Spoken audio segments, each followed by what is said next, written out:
Complexes are one of my favorite all-time micro workouts. You just grab a pair of dumbbells, kettlebell, or a barbell, and you string together a number of exercises, one right after the other. You got Romanian deadlifts, overhead presses, curls, upright rows, front squats, and the like.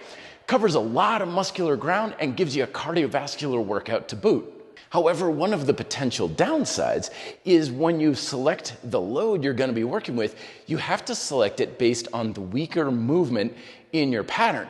So you could have upright rows, and you're thinking, okay, yeah, 30-pound, 20-pound dumbbells, that's sufficient. But when it comes to your deadlift motion, that may not be nearly enough, so you have an underloaded movement, which really isn't the idea of the complex to give you maximum resistance for every move, but it does leave some of the movements wanting for more. But when it comes to suspension complexes, since both your exercise and the resistance is linked to your body position, you can dial in the amount of resistance for each exercise perfectly. So let's look at some examples here for each of the 6 tension chains. We'll start with the pull chain, and we'll have the straps set roughly about waist height. We'll have, first off, an exercise for the upper back. We'll have our high rows, not quite face pulls where we're pulling upwards, but just like we're elbowing back. We'll get 8 repetitions, kind of like a rear fly, but because the straps are so short, it's going to be a little bit awkward. So we go with about 8 pulls. And then after that, we'll go into our curls. And I like a clutch curl variation where I'm pulling more to my collarbones and my elbows down instead of up. It's a little bit more direct and intense right into the biceps. And we'll get 10 there. And then to finish off, we'll come down lower and we'll go with an archer style row, placing most weight on the rowing arm. The other arm is assistance and also just kind of helps with the rotation a little bit. And we're going to go for a total of 12.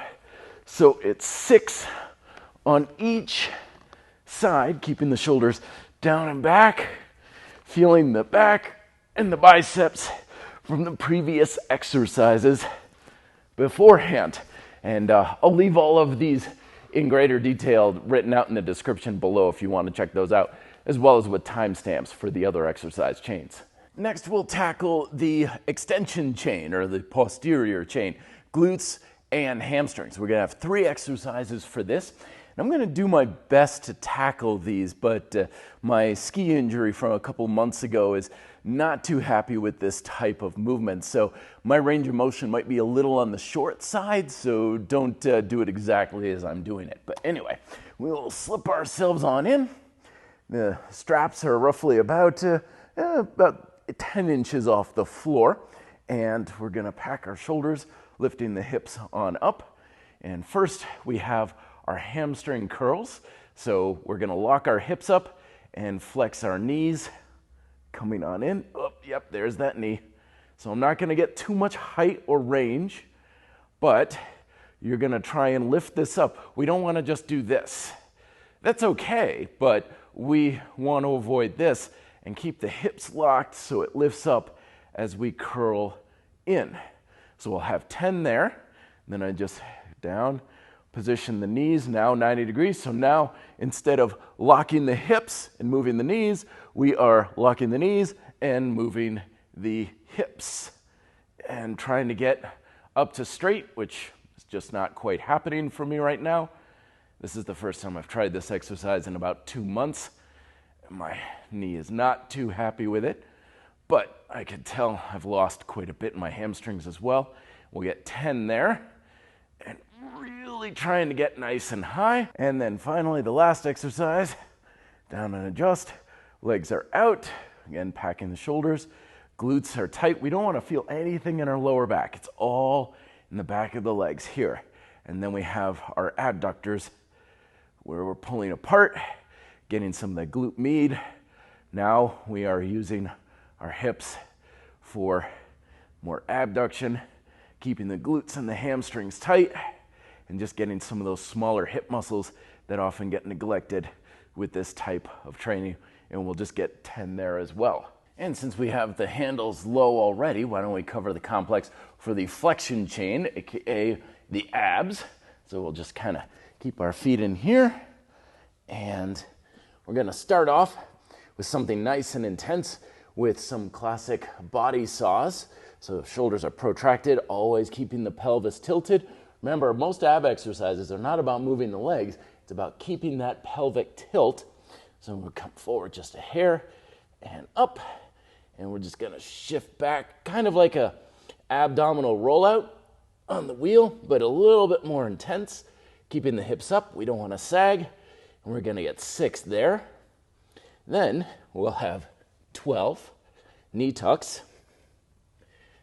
Now we pick up the hips with each one, because again, that's how we move against gravity. Still keeping some tension in the glutes and the abs, getting about 12. And then to finish off, alternating knee tuck mountain climbers. And we'll get 8 there. And if you have anything left, we'll just hold the plank for about 10 seconds.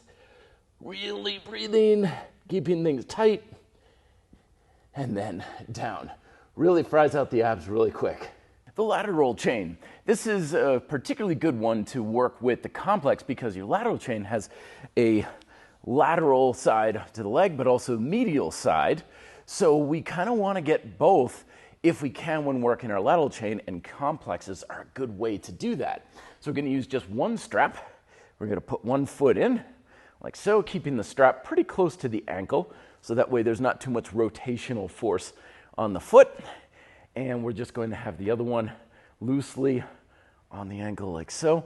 Hips are forward, shoulders are back, and we're just going to hold this for about a 10 count, and we can stretch it out if we want to make it more intense, holding for roughly 10 seconds. Of course, don't forget, do this on both sides. Holding for 10 count, come down, and then we will do the medial side of the chain.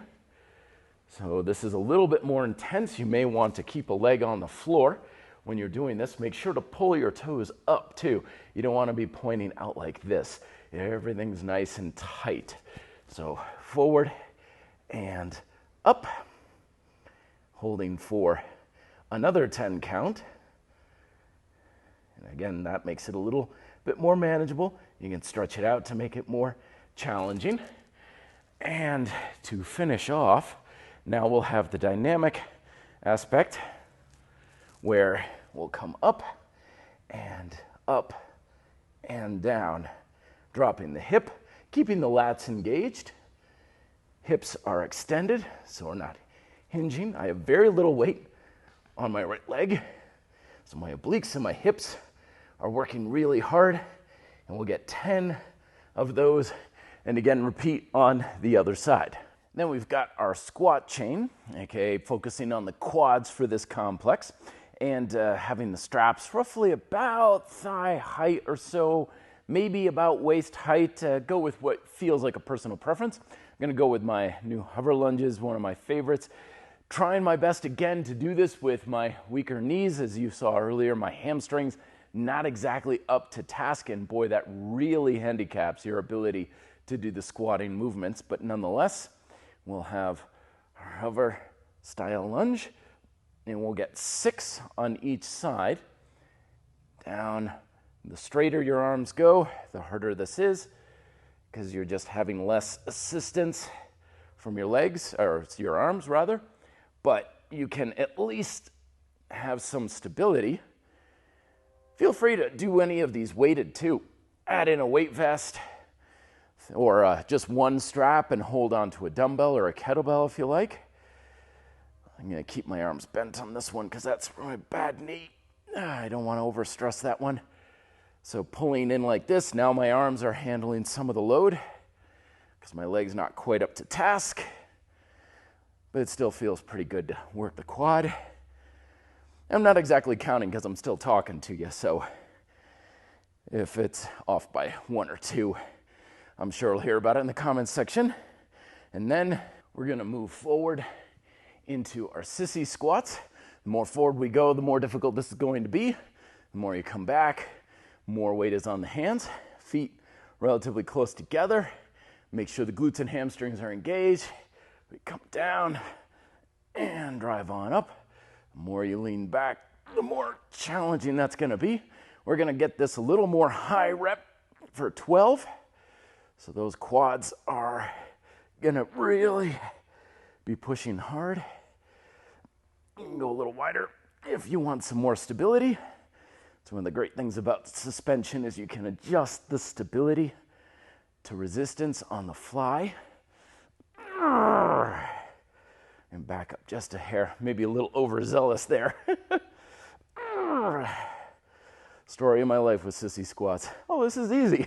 5 or 6 later, oh, that's really hard. We get 2 more here. Really burn out the quads. And then just to finish it off, we'll come back, switch to the grip, and we'll have kind of a skater style motion. Make sure to sit in that lateral hip. I'm not really leaning too much on the handles. I want most of the weight on my feet. The handles are more for stability and control. And we'll get about 16 of these. Make sure it's a good squat to just burn out the legs and getting the heart rate up. And then everybody's favorite, last but not least, the push chain, chest, shoulders, triceps, all that good thing.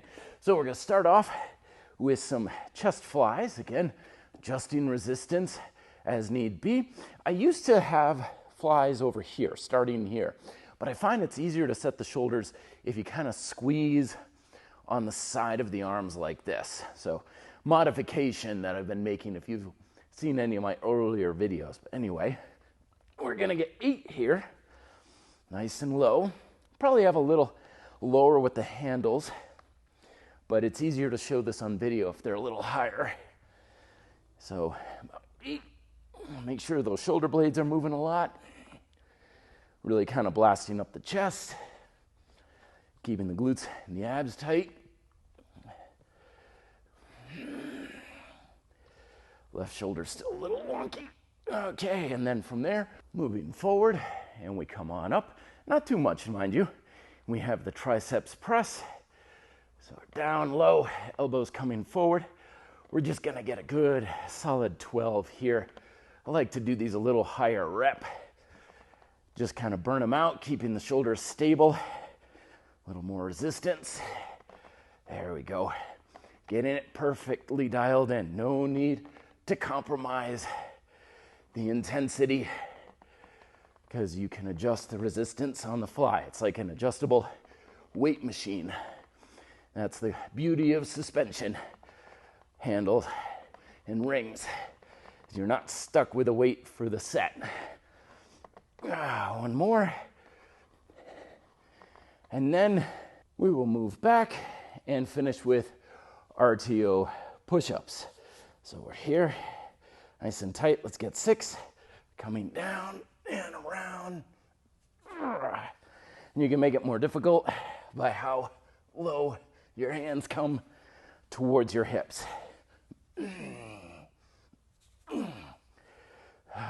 Very stable today. Feels good.